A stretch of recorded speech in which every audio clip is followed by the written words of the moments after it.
Hola, episodio 31 Cerebro Pixel Podcast. Se están preguntando, ¿qué tiene de raro hoy el podcast? ¿Qué es eso? ¿Por qué se ve así? ¿No tiene el telón rojo? Mira lo lindo que se ve. Wow. Estoy probando una nueva cámara, un nuevo setup, una nueva iluminación. Hasta ahora se ve súper cool. Me encanta esta cámara. Me encanta cómo se ve ahora. Le tuve que decir chao al telón rojo. Ya cumplió su cometido. Gracias, telón rojo. Gracias. Mucha gente te amaba y mucha gente te odiaba. Pero yo te amaba. Ahora tengo que dedicarme a llenar esto que tengo atrás. No lo quiero llenar de pelotudeces, pero sí hay un par de cositas que sí me gustaría colocar para que no se vea tan pálido. Pero qué cool. Ahí vamos, apretando. Chu, chu, chu, chu. Bien, arrancamos rapidito con los titulares. Ya saben, denle follow, síganme @cerebropixel todos los domingos 7 de la tarde Eastern Time. Un episodio nuevo en YouTube, Google Podcast y Spotify.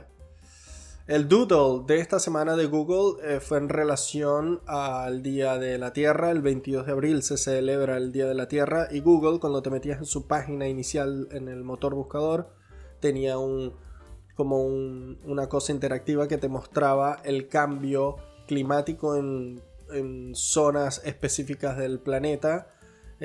Por ejemplo, el Kilimanjaro en el oriente de África es esta montaña africana. Se ve en el año 86 lleno arriba de nieve y 34 años después nada más se ve un poquitito de nieve arriba. Lo mismo ocurre en Groenlandia, en una zona que se le conoce como Semersuk, que literal se traduce a el sitio de mucho hielo. Se ve cómo se ha retirado el glaciar hasta un punto de no retorno. Y bueno, un par de más slides en donde tú puedes simplemente deslizar y ves antes y después de imágenes satelitales de cómo se ha estado cambiando el planeta. Esto obviamente en parte para llamar la atención de la gente del cambio que está ocurriendo en nuestra cara, que eso es lo más increíble, está pasando en nuestro periodo de vida. Si esto es una extinción como la están categorizando, la estamos viendo pasar en nuestra cara y no estamos haciendo lo suficiente, Y ahora he visto muchas teorías que esto está bastante picante, solamente lo voy a tocar por arriba porque seguramente lo voy a traer un episodio en donde hay un grupo de académicos que apoyan obviamente que la influencia del ser humano es bastante notoria y es prácticamente el factor clave al cambio climático, mientras que hay otra escuela que está apuntando que son ciclos normales de la Tierra y que hay registro en donde puedes ver desde hace miles de años que la Tierra pasa por estas fases calientes y frías. Entonces son dos pensamientos que se están en este momento tirando uno del otro y está bastante pesado eso. Lo voy a traer algún día acá.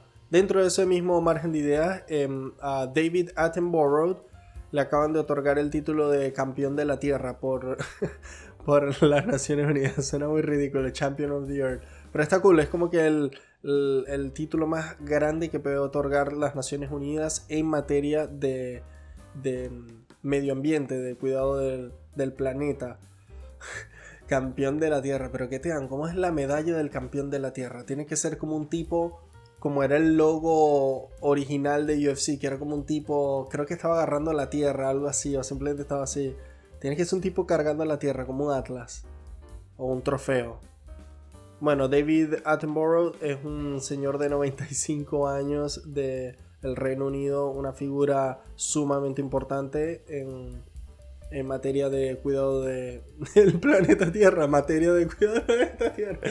Y ustedes saben lo que quiero decir, conservacionismo, etc. Ese tipo yo lo he visto en un montón de documentales de todo, desde la Tierra, desde animales, desde dinosaurios, desde el espacio, el tipo está en todo eso.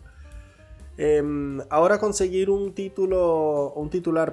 noticia que no sea en relación a la invasión de Rusia y Ucrania es imposible, así que no voy a entrar en eso. Como siempre les doy solamente unos titulares encimita.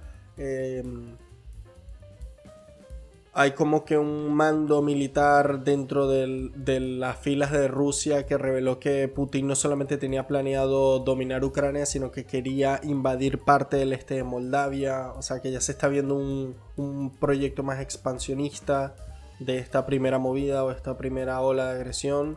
Se están viendo un montón de relatos de sobrevivientes de esta zona controladas por Rusia, donde muestran fosas comunes de miles de niños y hombres y mujeres enterrados. O sea, esto se está yendo a la puta. Zelensky invitó al Papa a que se acercara a Ucrania. A Biden ya se acercó un representante de España. Boris Johnson de Reino Unido. Es que sabes que también entraron como en un dilema. El grupo aliado entró en un dilema en donde tampoco está seguro sobre el tipo de ayuda que está enviando para evitar que escale el conflicto, porque Zelensky les está pidiendo apoyo aéreo, que le envíen aeronaves, que le envíen buques, que le envíen cosas bien pesadas, que ellos saben que si se lo otorgan a Ucrania, Rusia va a elevar el nivel de guerra, ¿se entiende? Va a ser un poco más agresivo y va a utilizar mucha más tecnología y más capacidad de destrucción. Entonces se entiende, es un juego de ajedrez muy delicado en donde hasta ahora leí por ahí que le habían otorgado más de 4.300 millones de dólares en apoyo militar a Ucrania, pero mucho de este apoyo era material ligero como municiones, armamentos, granadas, minas, drones, cositas bien ligeras. Hasta ahora no les han otorgado cosas como, no estoy seguro de lo que voy a decir a continuación, pero no he leído en ningún lado que le hayan colaborado con tanques, con aviones, ¿me entiendes? Uf. Y la última noticia que quiero traer es bien graciosa. El 19 de febrero en Seminole County, aquí en Florida, una pareja estaba celebrando su matrimonio y decidieron mezclar toda la comida del evento con marihuana sin decirle a los invitados, lo que causó una locura en la boda y terminó arrestando a la pareja. Es muy gracioso, hay un montón de videos donde se ven gente que la están sacando, lo siento, pero lo que voy a decir es gracioso, la están sacando con camillas porque primera vez en su vida que se drogaban con marihuana y estaban pero off the charts, ¿me entiendes? Había gente que llamó diciendo que se sentían totalmente ansiosos, como que les iba a dar un paro cardíaco, estaban todos pegadísimos y nadie sabía de dónde vino, o sea, qué pasó. Aparentemente la intención de la pareja fue como que sorprenderlos, hacerles una pequeña broma, pero se les salió de la mano porque imagínate, anda a saber cuántas dosis se metieron, cuánto comieron. Más aún comido, cuando tú consumes cannabis comido, el efecto es mucho más potente. Pasa que cuando lo procesa el hígado como que lo procesa en unas enzimas que son mucho más psicotrópicas que inhaladas y que pasen a través de tu pulmón al torrente sanguíneo. Es muy complicado. Pero bueno, a la final los arrestaron. Qué tontos, tú no puedes hacer eso, eso es totalmente ilegal y es una falta de respeto. Tú no puedes drogar a alguien sin su consentimiento. Esa persona tiene que tomar la decisión de si la quiere pasar bajo esos efectos o no. No está en ti decidirlo, eso está fucked up. Pero bueno, termino con ese titular para darle paso al tema de hoy. Es un tema muy especial. Para los que no saben, el 20 de abril, el 420, se celebró el Día Mundial del Cannabis o del entusiasta del cannabis. Así que episodio 31, la marihuana, la historia. Yo vengo a traer todos los datos históricos que registren desde qué momento el ser humano se enroló uno y dijo, oh my god. Vamos a explorar qué importancia y qué influencia tuvo la marihuana en el inicio de nuestra cultura, en la cultura asiática, hindú, en Europa, y cómo llegó a las Américas. Luego vamos a entrar un poco más a años anteriores, a la actualidad, en donde hay una persecución bastante evidente contra la plantita. Vamos a ver de dónde viene todo este estigma que le tienen a la hojita sagrada. Y muy importante, la influencia de la marihuana en la cultura judeo-cristiana. ¿Jesucristo fumó marihuana? Se van a sorprender con lo que traigo. Bueno, vamos a comenzar con este episodio que está súper cool. La planta del cannabis es un género que tiene tres especies de flores que todas pertenecen a la familia Cannabaceae. La especie más famosa es la Cannabis sativa, la Cannabis indica y la Cannabis ruderalis. La sativa es la más popular porque de esta obtienen hashish y todos estos derivados psicotrópicos, que es lo que utilizan para el estado alterado de la mente. La índica es muy similar a la sativa, pero la índica tiene un efecto un poco más relajante.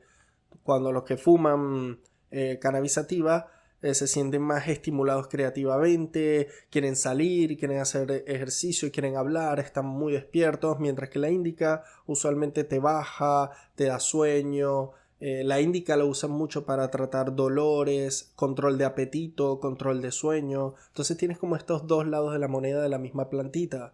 Y la cannabis ruderalis es la que tiene menos contenido de THC o CBD. Esta usualmente no lo utilizan para nada para estos efectos que acabo de describir anteriormente, sino que esta lo usan para la industria.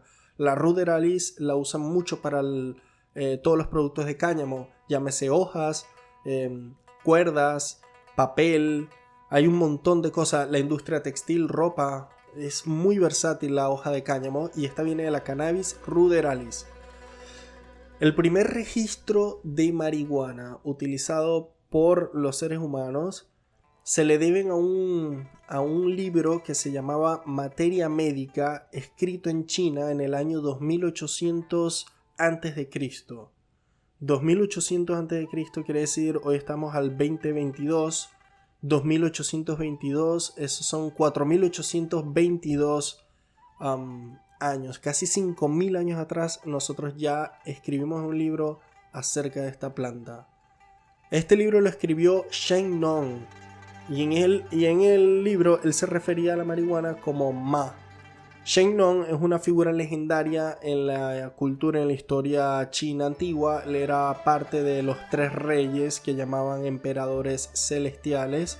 Ellos eran los que controlaban a China en este momento.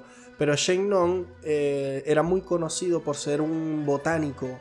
El tipo estaba obsesionado con las plantas, las raíces, las semillas. Y él escribió este libro, Materia Médica, donde él prácticamente hablaba de todos los diferentes tipos de plantas, para qué podían servir, qué curaban, cómo se consumían, cuáles no habían que consumir, remedios, acupuntura.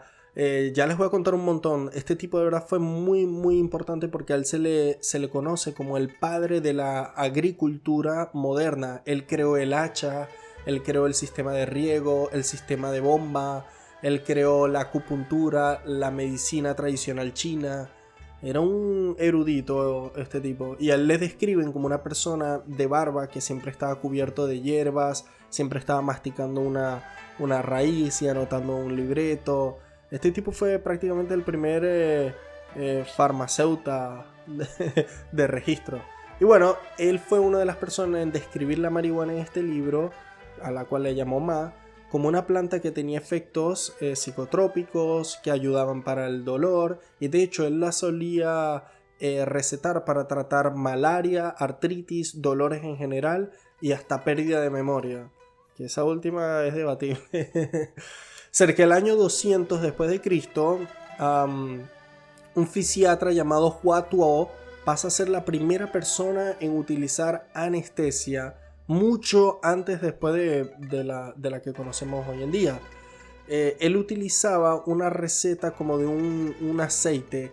La receta original, no la podemos conseguir hoy en día porque bueno, se destruyó con el paso del tiempo, pero lo único que sí lograron conservar fue el nombre del aceite, y el nombre era Ma Fei San, y Ma Fei San se traduce literal a polvo de cannabis hervido, lo que suele sugerir que bueno, dentro de las otras cosas que seguro él tenía en su poder para poder mezclar, el cannabis era parte importante de este analgésico. Wow. Y a lo largo de Asia, bueno, empiezas a descubrir en la época moderna, empiezas a descubrir todos estos centros de cementerios o entierros y tumbas antiguas donde muchas de estas momias las conseguías con bolsitas de marihuana, con bolsas aunque sea de semillas. Algunas estaban quemadas, otras no, pero la marihuana, la planta de marihuana estaba presente en muchas ceremonias o rituales de entierro. La marihuana, créanlo o no, tiene una importante influencia en la fundación de la cultura india como la conocemos hoy en día. Sucede que, bueno, como ya en Asia la marihuana era bien popular. Curioso, voy a hacer un paréntesis. Qué curioso que la marihuana es asiática. Nada malo, ¿no? Sino que ya que yo conozco un poco cómo es el ciclo de sembrar una planta y lo delicado que es, yo siempre que pienso en Asia pienso en un continente que es bastante húmedo, pero también frío, y ver esta plantita tan mágica crecer en esos ambientes tan raros y hostiles, con estas propiedades, que loco, de verdad que es bastante mágica. Y lo que les voy a contar a continuación, la verdad que es bastante mágico, porque la cultura india es bastante complicada y es bastante psicodélica. Y bueno, como les venía diciendo, como en Asia ya la plantita era muy popular, entre las poblaciones nómadas que en ese momento existían, comenzaron a traficarla cada vez más hacia el occidente, llegaron a Europa. Durante esta época en Europa había una tribu nómada que se llamaba Aria, y Arias comienzan a consumir cannabis y a emigrar hacia el sur. Cuando ellos empiezan a llegar al sudoeste asiático, paran en lo que hoy nosotros conocemos como la península, o no se le puede decir península, pero es lo que hoy conocemos como India, que es ese pedacito, ese cachito de tierra. Ellos cuando llegan a esta zona se empiezan a mezclar con los locales y fundan lo que nosotros conocemos hoy como India, o la cultura india. Y toda esta cultura gira alrededor de mitos y leyendas de deidades muy importantes, como por ejemplo Shiva. Y aquí entra la marihuana en la escena, para que vean lo importante que era. Shiva, este dios, esta deidad tan importante en la India, se le atribuye como el creador de la marihuana, y supuestamente la marihuana viene de su propia sangre y carne. Hay otras leyendas que cuentan que en una discusión entre Shiva y sus padres y otros dioses, él decide aislarse en la montaña, en el Himalaya. Supuestamente él, cuando empieza a escalar la montaña, empieza a cansarse, se comienza a agotar, y le da un aroma, un olor particular. Ese aroma que de pronto cuando estás caminando en Miami Beach te agarra así como en las comiquitas. Wow, Miami huele mucho a marihuana. Anyway. Él estaba subiendo la montaña y le da este olor divino, y decide investigar y consigue la planta y se la comienza a comer. Y cuando la come, él vuelve a ganar su fuerza y logra ir a la montaña. Logra subir a la cima. Tiempo después él baja otra vez al pueblo, y con él trae la hoja de ganja, que es como él se le refiere, y que es de ahí en adelante su alimento favorito. Y con él también trae el yoga y la meditación. Tiene mucho sentido. Hacer yoga después de consumir cannabis es bastante rico, es bastante... Hacer estiramiento, elongación en general mientras estás bajo el efecto del cannabis es muy muy relajante, y puedo entender por qué él dio con el yoga y la meditación. ¿Vieron lo importante que es la marihuana hasta este punto de la historia, no? Vamos a llamar esto como la historia antigua. Fundonaciones, era algo que servía de alimento y de materia prima muy importante. Un continente tan poblado como Asia, tienes que ser una plantita bien duradera o bien fácil de manipular. Ahora vamos a entrar a un capítulo muy importante de la historia, especialmente mía, porque compartí esa religión en mi familia cuando era chico. Vamos a hablar del cannabis en la cultura judeo-cristiana. Y aquí es donde vamos a aprender qué relación tuvo el cannabis con Jesucristo, o la cultura cristiana como la conocemos hoy en día. Divino cafecito en mi corazón. En la primera mitad del siglo XX, la antropóloga polaca doctora Zula Bennett descubre una traducción errada en las traducciones modernas de la Biblia. Ella nota que en estos pasajes estaban repitiendo mucho el dulce de cálamo, que mencionan en dichos textos solo hasta la Septuaginta versión. Ella notó este patrón y comenzó a buscar en versiones más antiguas este supuesto dulce de cálamo, porque ella no entendía la relación que tenía el cálamo con las propiedades que ellos describían. El cálamo no tiene las propiedades que ellos decían de curativas, de relajación, etcétera, etcétera. Y cuando ella empieza a investigar, ella da con una palabra llamada Canet's boson. Ella se dio cuenta que alguien tradujo Canet boson a dulce de cálamo por error. Y ella dijo, ok, ¿y qué es el Canet boson? Cuando ella empezó a buscar y a buscar y a buscar, logró vincular este término Canet boson con culturas sintians. Y estas culturas sintians se referían a esto como cannabis. Pero en este momento le decían cannabis con K. Ella se dio cuenta que aquí hubo una mal traducción. Cada vez que en estos textos de la Biblia se referían al dulce de cálamo, en realidad estaban refiriéndose al Canet boson o cannabis. Al Canet boson se le hacen múltiples referencias en el Viejo Testamento. Por ejemplo, en el capítulo 30 del Éxodo, Dios le ordena a Moisés que prepare un aceite sagrado y él le instruye.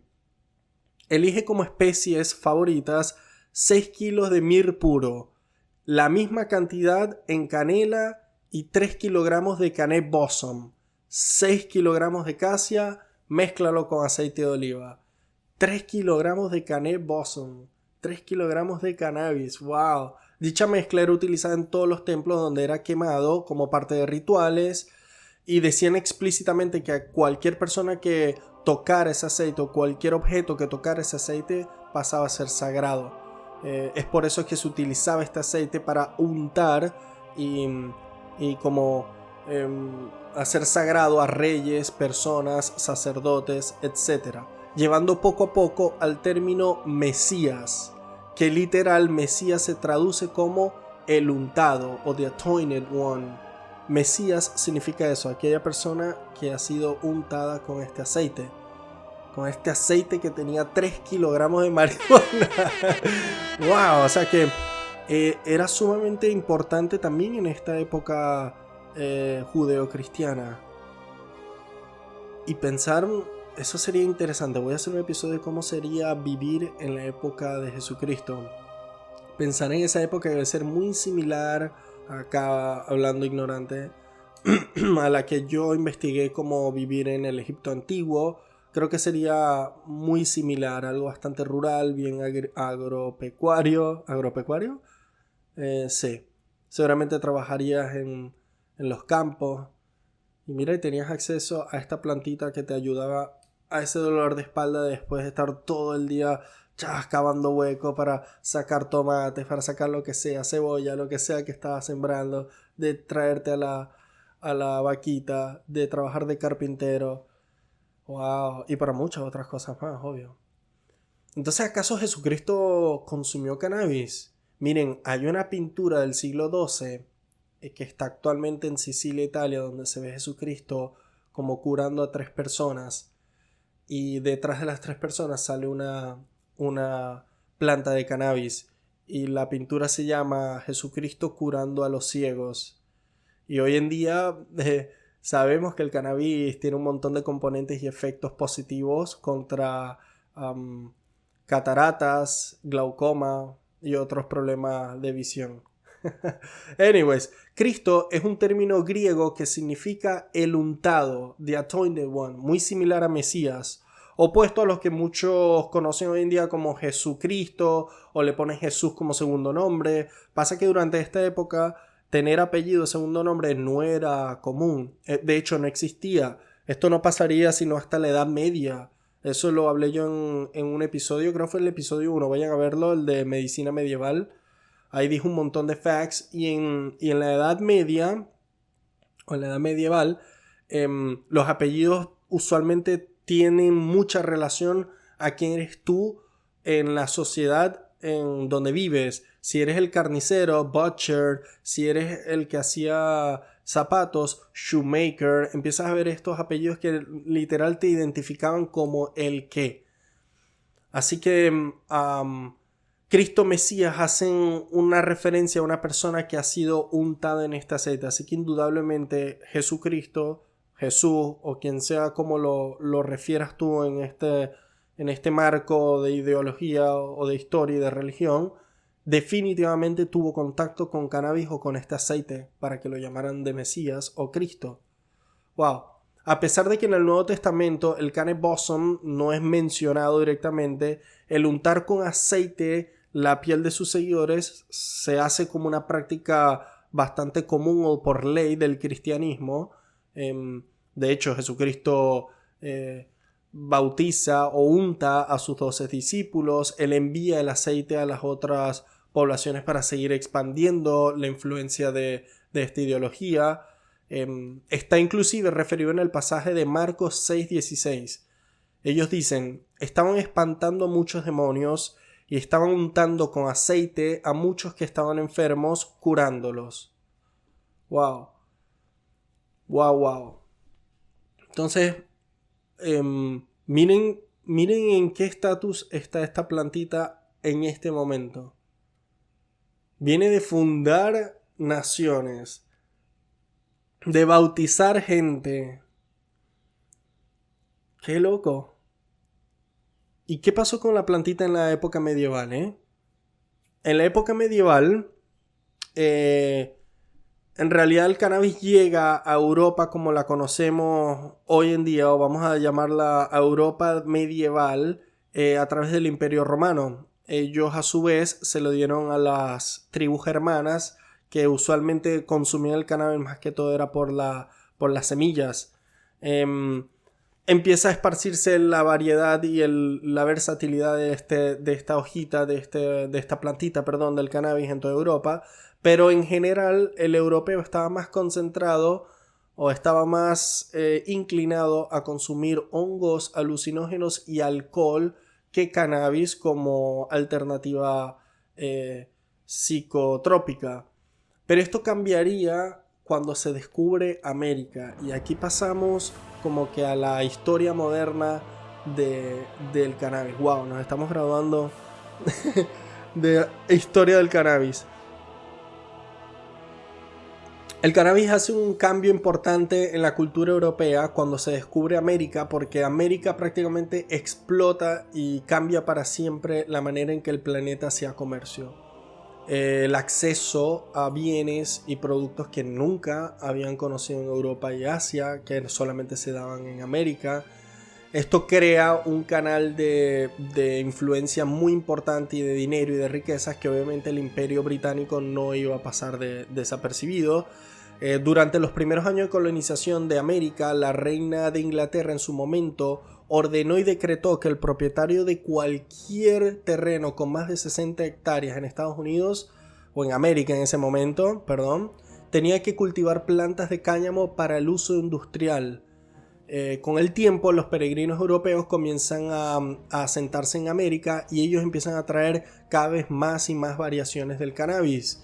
De hecho, el cannabis tiene tanta influencia en los primeros asentamientos americanos que se originan las primeras leyes con el cannabis o para el cannabis, y estas leyes demandaban que todo tipo de granjero sí o sí tenía que cultivar algún tipo de producto de cáñamo.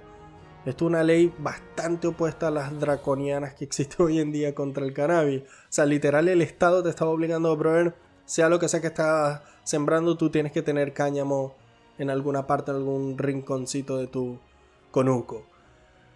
Cultivar cáñamo y cannabis era muy importante en estos primeros periodos, en esta protoamérica que se estaba generando, y no era secreto para nadie que los fundadores de América, estas grandes figuras o los fathers de América, eran granjeros o eran dueños de plantaciones importantes, en donde es muy probable que muchas de las cosas que ellos sembraban era cáñamo. Era tanto así que al principio de los 1900 el billete de $10 tenía de imagen granjeros recogiendo plantas de cáñamo, que a su vez el billete era impreso en hoja de cáñamo. La puta madre, era tan importante. Thomas Jefferson dijo una vez que el cáñamo era de primera necesidad para la riqueza y protección del país.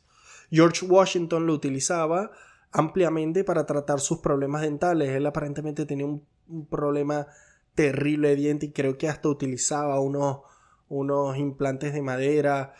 Y en esa época tener problemas dentales o ir al dentista haber sido una mierda. Y bueno, George Washington utilizaba el cannabis para tratar eso. Él inclusive llegó a decir textual: aprovechen lo más que puedan el cáñamo indio, cultívenlo en todos lados. ¿Y en qué momento esta plantita sagrada, fundadora de medio planeta, la persiguen y la hacen ver de esa manera tan demonia? Todo esto arranca como en...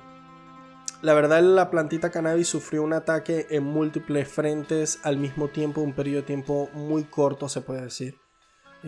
Al principio de los años 1900 se funda la American Medical Association, o la AMA, que es una ortodoxia sobre tratamientos médicos, y según algunos registros, esta nueva asociación comienza a cobrar licencias para que tú pudieras practicar medicina como tal, y estas licencias eran muy caras para que gente como herbalistas o gente que utilizaba métodos de medicina tradicional pudieran pagar. En parte, esta American Medical Association estaba buscando empujar el uso del cannabis y de este tipo de curandero local que la utilizaba mucho. Entonces, por ende, le metió ese estigma y empezó a empujar a esta gente y a perseguirla. Paralelo a esto, comienzan a ocurrir avances importantes en la industria de la agricultura en Estados Unidos, sobre todo con la implementación de maquinarias. Hay una especial que se llama descortezador, que es una máquina que procesa y corta las hojas de cáñamo y saca la fibra de ellas de una manera mucho más eficiente y más económica. Hizo que la industria del cáñamo explotara, fuera muchísimo más competitiva que la industria tradicional de procesamiento de un árbol para sacarle hoja, fibra, industria, lo que sea. En esta época había una persona que se llamaba William Hearst.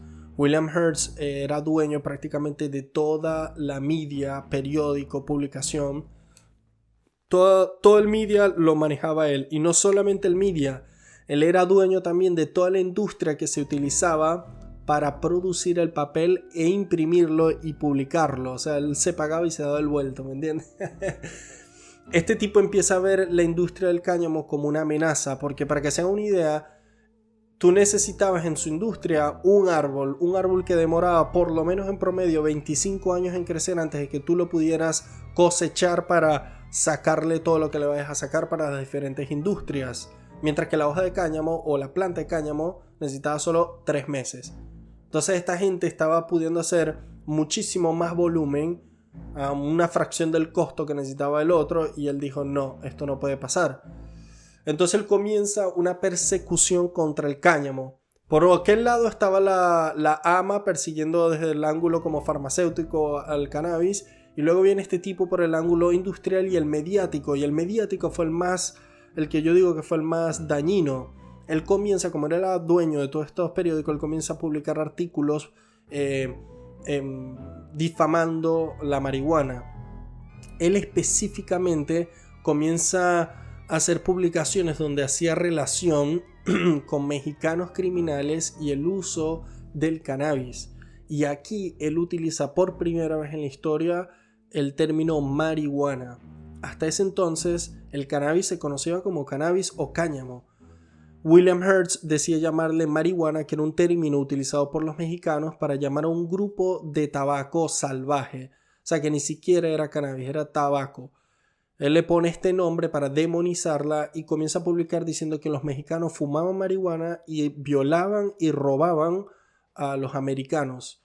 En esta época había una ola de inmigración terrible mexicana hacia Estados Unidos, y bueno, entre muchos de estos contactos con los americanos obviamente tenía algunos que estaban echándole bola como podían, otros que se fueron por el lado criminal y los asociaron con este, y este tipo dijo vámonos por ahí. El problema está en que William Hearst era muy poderoso en Estados Unidos, tenía mucho dinero y él le hacía de lobby y patrocinaba movimientos políticos, así que él tenía mucha gente de su lado para poderla perseguir también desde el lado legal. Él logró codearse con gente tan importante del gobierno como Harry Anslinger, que en esta época él era como la cabeza del Bureau Federal de Narcóticos, que es prácticamente el precursor de lo que conocemos hoy como la DEA. William Hearst logra empujar a Anslinger para poder pasar el acta de la marihuana de 1937, que prácticamente termina de golpear de muerte el uso industrial del cáñamo. Pero miren lo curioso, no era solamente William Hearst y su industria la que estaba empujando al cannabis o al cáñamo. DuPont, este conglomerado importante acá de Estados Unidos, también estaba apoyando esta cruzada contra la marihuana porque las ventas de sus cuerdas de nylon se estaban cayendo por las ventas de cuerdas de cáñamo, de cannabis. Así que DuPont también metió mano en meterle una puñalada al cannabis.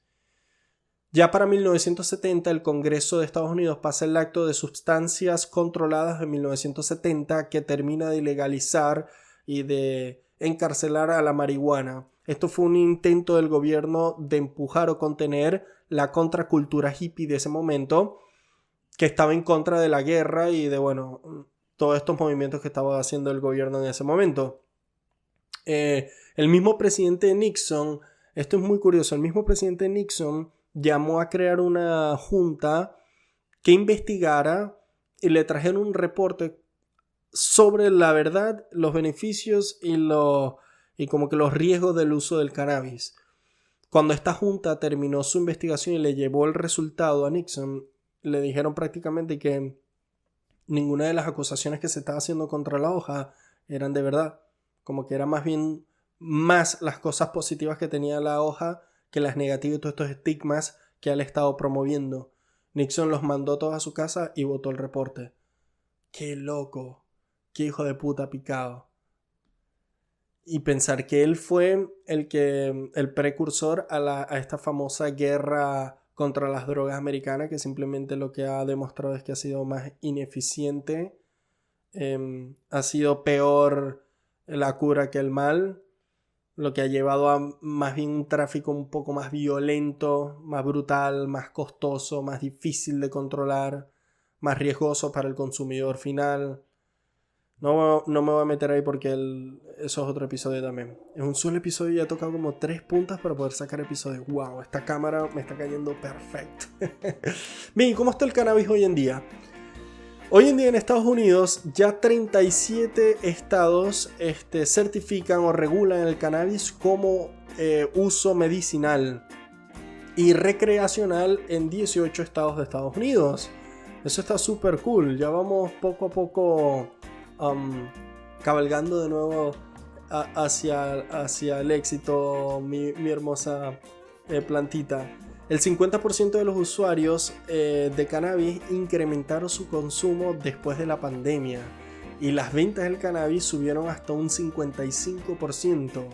Wow, en el 2021 la industria del cannabis produjo 25 billones de dólares en ganancias y el 44% de los americanos hoy en día tienen acceso a cannabis legal recreacional. 91% de los adultos quieren que se legalice la marihuana. Esto es de acuerdo a un estudio en el 2022 en Norteamérica por Flowhub. Wow. La industria del cannabis hoy en día soporta 428.059 trabajos. Bueno, gracias a Dios ya se ha estado como poco a poco empujando todas estas... ¿Cómo se le diría? ¿Cómo se le puede decir? Estamos amendando todos estos errores que hemos venido haciendo a lo largo de la historia por interés, por gula, por avaricia. Y creo que esta no es la primera vez que hemos visto esto en nuestra historia. Como gente de mucho poder, como todas estas fibras y estas cuerdas de poder tiran una narrativa para desalentar y para perseguir y para cambiarle la vida a mucha gente. No sabes cuánta gente está en este momento encerrada por vender esta plantita o por consumirla porque te agarraron parado afuera fumándote un tabaco de marihuana. Y ni hablar que dependiendo de qué tipo de raza era, la consecuencia era peor o mejor. Y eso es una realidad. ¿Cuánta gente está en este momento encerrado porque hace más de 100 años William Hearst y otro montón de gente e industrias comenzaron a perseguir por interés a la industria del cáñamo? Lo que es estúpido porque ellos no más bien trataron de adaptarla, de entrar, ¿me entiendes? Yo no vi a nadie peleando en contra del internet, ¿me entiendes? Bueno, sí, pero ¿me entiendes lo que quiero decir? Qué loco. Y es una industria que hoy en día ya está poco a poco galopante y que indudablemente vamos a ver dentro de nuestra vida cómo puedo ir a un café a consumir cannabis, así como alguien se está tomando una cerveza. Y ni hablar de los efectos positivos del cannabis. Solamente voy a mencionar algunos porque ya yo creo que todos los conocemos, pero es muy utilizado para el control del dolor, para artritis, endometriosis, migrañas. Lo usan mucho para controlar la inflamación en, por ejemplo, la enfermedad de Crohn's, el síndrome irritable de Bowel, artritis.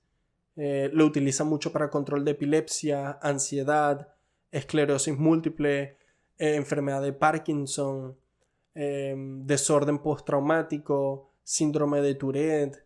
No tienen idea de todos los beneficios que todos los días le siguen encontrando a la plantita. Yo entiendo que también tiene sus factores de riesgo y eso es algo que quiero hablar en este momento.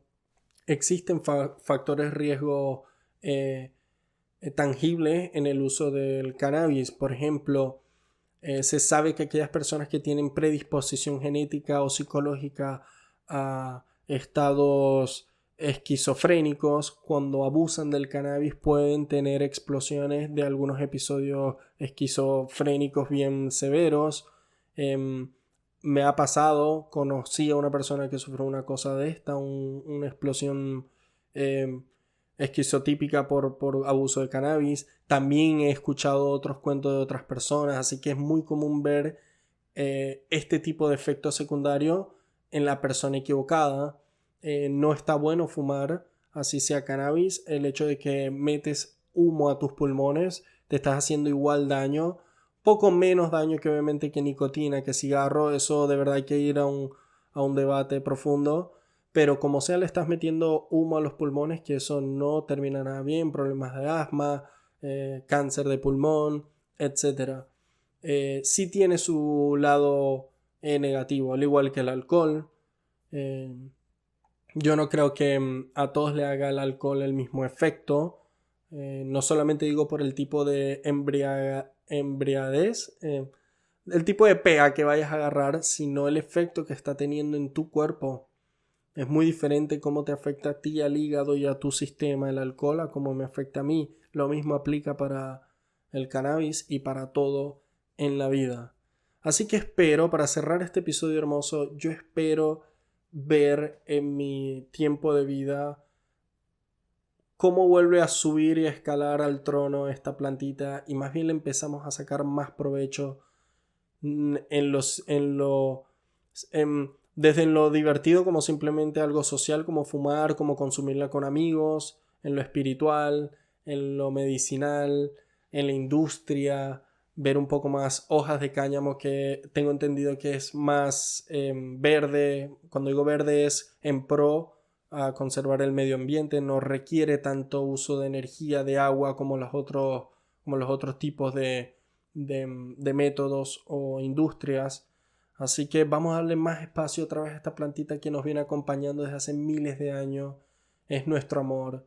Y por un tipo que estaba todo malhumorado hace 100 años porque le iban a quitar un pedazo de todo el oro que tenía, terminó en donde estaba hace un par de años. Pero me siento muy contento que mientras más camine en Miami, mientras más camine en Buenos Aires, mientras más camine en Maracaibo, su aroma, así como Shiva, la olió en el Himalaya cuando estaba tratando de huir de sus padres. A mí me encanta cuando me da ese olor caminando en una ciudad, se siente súper rico, le da otra actitud también a las calles, a la gente. Y bueno, de este lado siempre me apoyo a esa plantita mágica. Chao, chao, los veo el próximo domingo.